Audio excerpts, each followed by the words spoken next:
अन्यथा जो भक्ति नहीं करते हैं उनकी कैसी वृत्ति होती है। अब जैसे कोई पिछले जन्म में भी कोई भक्त भक्ति करता था और वो पार ना होया, आप जी हो, परमात्मा चाहते हैं कि तुम सभी पार हो जाओ, बहुत अच्छी बात है, क्योंकि पार होने के लिए तो ये सारा खेल हो रहा है आपको पार करने के लिए।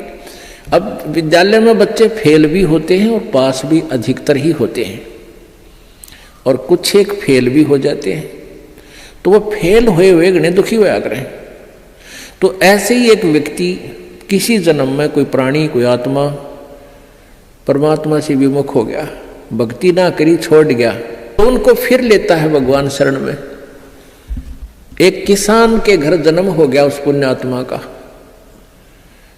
अब कहते हैं जो जन मेरी शरण में एक बार आ गया, परमात्मा कहते हैं हमारी शरण में एक बार कोई प्राणी आ गया तो फिर उसको जब तक वो पार नहीं हो लेगा उसके पीछा हम छोड़ना को नहीं। जो जन हमारी शरण है ताका हूं मैं दास, और गेल गेल ला गया फिर वो जब लग धरती आकाश। तो उसी विधान से परमात्मा उस किसान के पास गए और किसान से कहा कि भाई,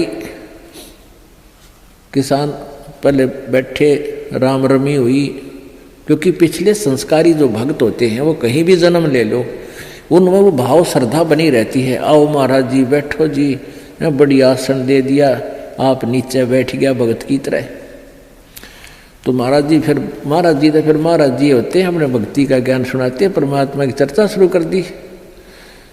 तो वो किसान कहने लगा, कहाँ जी भक्ति तो मैं करता हूँ, क्या भक्ति के तो मंदिर में जाता हूँ, शिव जी की पूजा करता हूँ। फिर सारी बात बताई, भाई यह भक्ति ठीक नहीं, भक्ति की विधि ये है जो आपके शास्त्रों में लिखी हुई है, कैसी करो। अच्छा जी ठीक सत है, भक्ति भी कराएंगे।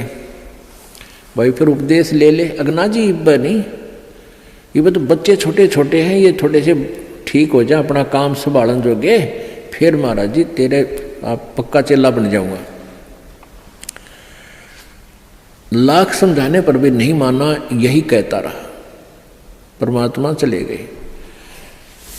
कुछ दिनों के बाद फिर गए, देखा क्या किसान के दो लड़के थे, उन लड़कों के भी बच्चे हो रहे, उन खिलाने लग रहा खूब प्यार से, सीने से लिटा रखे पोते। परमात्मा फिर गए, किसान भाई भगत जी देवता तेरे बच्चे भी समझदार हो गए हैं और खेत का काम संभाल लिया, तू आजा भक्ति कर ले, नाम ले ले। ने बोला महाराज जी देख छोटे छोटे पोते हैं, बच्चे खेत में जहाँ हैं काम कर रहे हैं, और मैं इनको बाद में संभाल रहा हूँ, अब मुझे फुर्सत नहीं है, थोड़े ही बच्चे पोते बड़े हो जाए थोड़े से, फिर मैं भक्ति करूँगा।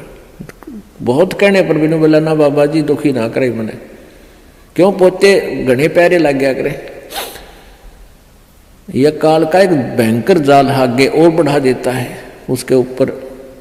अब बेटे तो उल्टे बोल रहे, कोई धमका दे कोई खुरका दे, और वो पोते बोल रहा करे प्यारे प्यारे, तो वो घने प्रिय लगते हैं। न बोले बाबा जी तू तो सब ऐसा ही, तेरे तो कोई लाग नहीं, कोई संतान नहीं, तेने क्या पता संसार के उसका है, कह दिया भक्ति कर ले, भक्ति नहीं होया करे, पोते बड़े हो लेंगे फिर बात करूँगा तेरे से, फिर जरूर नाम ले लूँगा, पक्की बात हो रही। नो टाल टूल दिया। अब 4 साल के बाद फिर आए परमात्मा संत जी रूप में। तो घर आके पूछा कि भाई तुम्हारा वो कहाँ गए तुम्हारे पिताजी दादाजी। वो पता चला कि वो तो मर गए, 4 साल हो गए, मृत्यु होगी। मालिक को तो पता था, क्या था कि खेत में उन्हें का बैल बन गया, आके बैल बन गया, बैल की चुनी प्राप्त की, और खेतों में उसका बेटा उसको हल में जोत रहा। अब परमेश्वर वहां पहुंचे,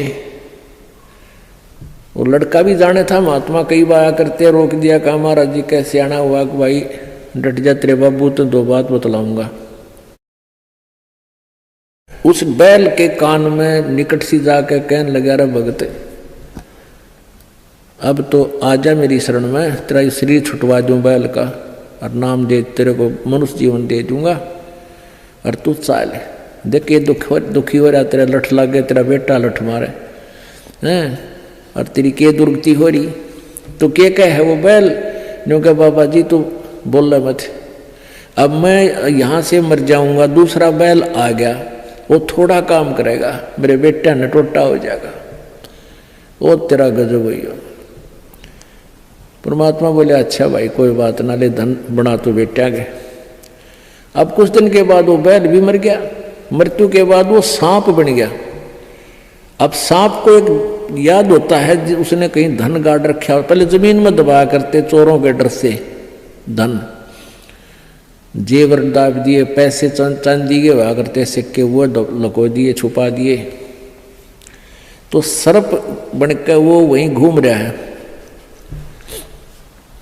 अब वो पुत्र वधुओं ने देख लिया, शोर मचाया, सांप सांप, उन बेटा ने मारा लठ उसका, वो मोरी में गए निकल गया, पर एक दो लाठी अच्छी लगी उसके कंडे में होगा बीच तक, वो सहज सहज धीरे धीरे सरक कर बोझड़ों में झाड़ बोझड़ा में पड़ा। जब परमात्मा गए, कहाँ सुना भगत जी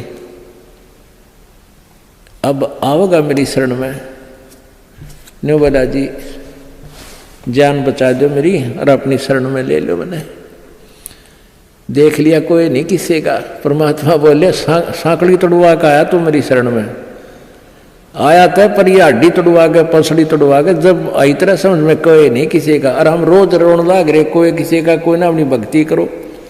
कहते हैं एक लेवा एक देवा दूतम, कोई किसी का पिता नहीं पुतम, ऋण संबंध जुड़ा एक ठाठा, अंत में सब 12 बाट। तो परमात्मा इतने दयालु हैं, फिर उसको शरण में लिया, दोबारा मानव जन्म दिया। आगे देखो सूत में होगा कि ना, फिर वह बीमारी शुरू कर ले मन माने।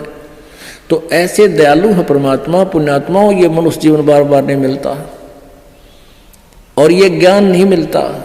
आपके ना जाने कौन से जन्म के पुण्य, बिना गिनती के असंख्य पुण्य आपके साथ हैं, और विशेष कृपा परमेश्वर कबीर जी के आपके ऊपर है, जो आप यहाँ पहुँच रहे हैं, और ये ज्ञान आप तक पहुँच रहा है उन पुण्यात्माओं के न्यारे कर्म है इस दुनिया में। और परमात्मा कहते हैं समझा है तो सिर दर पाओ, बहुर नहीं रे ऐसा दाव। बोल सतगुरुदेव।